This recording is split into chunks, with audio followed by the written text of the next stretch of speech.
So I lived a homosexual lifestyle for 16 years. I even was in a commitment ceremony, and we were together for 10 and a half years, almost 11. Prior to that, I was in a relationship for almost 5 years. So I lived a 16-year lifestyle that way. When I was 5 years old, I was molested by a female family member. She introduced me to a lot of things. Pornography at that age, all the way up until I was about 12. In that case, I had someone, a family friend, I was 12, she was 18, asking me if I knew about anything with being with women. Of course, I didn't tell her about the experience I had when I was 5 years old because I didn't know really what that was. So I told her no, and she influenced me to trying that with her. So that was my first actual sexual encounter. I didn't really, even in that point, feel as if I liked women. I would look at women, I would adorn on women, I would think that women were beautiful, and I watched how they carried themselves. I watched them, but I didn't know what that was until about 20 years old. I met an individual who we were friends, and I could literally, this particular day, I will never forget it. I remember sitting with her. We hung out, we did all kinds of stuff together, and I remember sitting with her. And I remember this force hit me. This is something that I don't really talk about because people think, what do you mean force?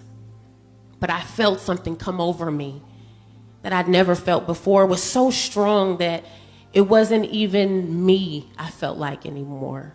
I began to really be attracted to this friend, extremely attracted to this friend, to the point where this was my new girlfriend.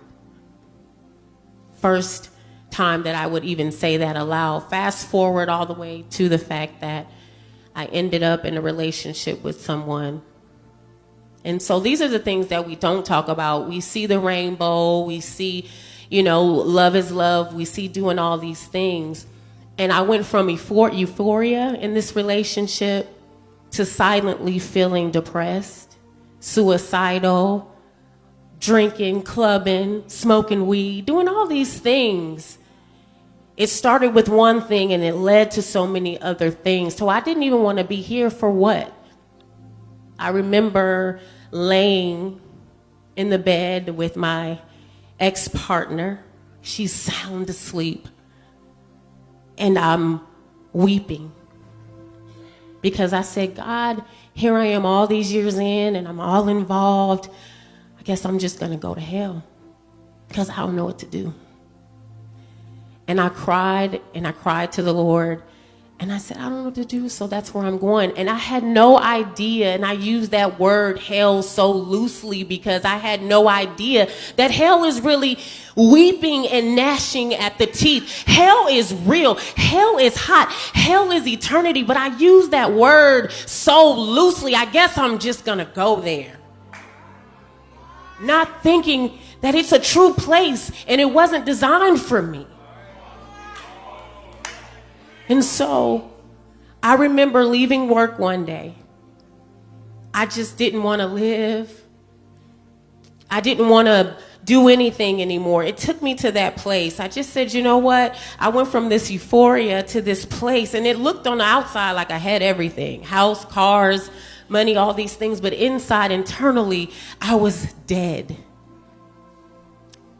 And so I remember getting in my car, leaving work, just driving. I didn't even hear anything. It wasn't radio. It was anything. I just get in the driveway. I get out of the car. Nobody's home. I go inside. I walk straight up the stairs, go straight through the bedroom, straight to my bedroom closet. I closed the bedroom closet door and I got on my knees. And I asked the Lord to save me, to help me, to get me out of this torment, this misery, to take back every single thing that I believed was taken from me, from the time I was 5. And I was crying out to him, real tears. Real tears. This was real. And I remember feeling an embrace in that closet.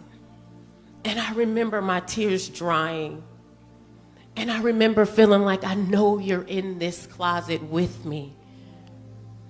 And I remember feeling like he was waiting on me just to say, help me. And so I stood up out of that closet and I walked out of that closet, and I've never been the same. I'm 7 years later.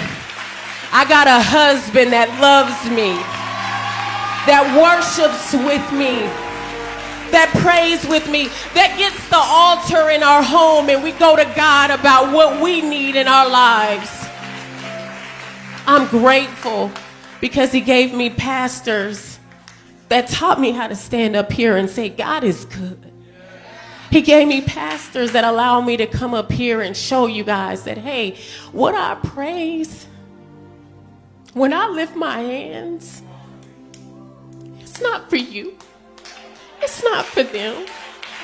It's for a God that took me from a place of so much hurt and abandonment and so much pain that I know where my help comes from every day.